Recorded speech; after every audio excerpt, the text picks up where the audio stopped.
Gadia Fama Jammeh Fayndan montagne bi sumlok dégg wante ba commencé na de ndeysaan jëlee Mbega Ndiaye Ameth Diokh le fils de Birou Diouala maa la ko wax Jammeh ngoog nee na gën a gaaw na gën a bar beaucoup de basis Ninki Fata borom jongon koni baya sen Double Jagle maa la ko wax de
Arara ñëw na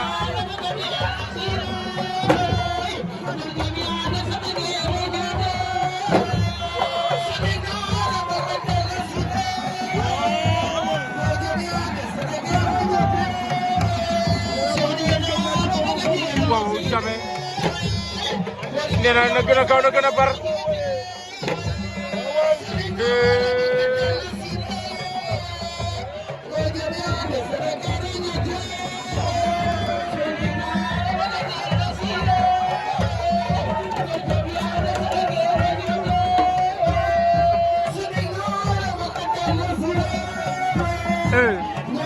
Jammeh nee na ñëpp lay caw de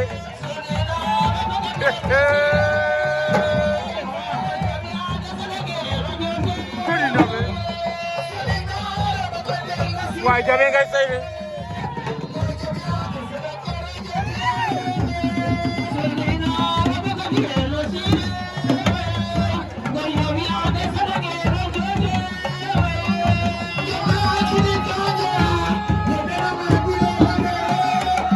waaw Jammeh Assane Djili Sara waaw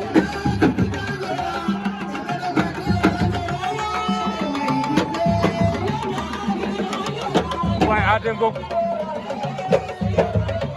le frère de Pagnan mbam ne coombi xale yaa di coombi waaye jëloma li 1 Zigala wala 0,1 maana ko koni montagne Double Jagle Gadia Fama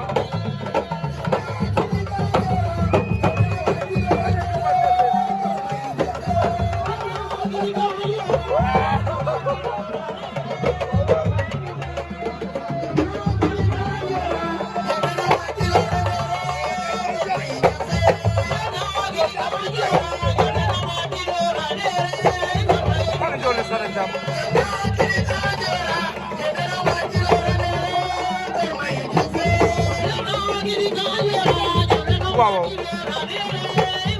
jolu sana buku tabas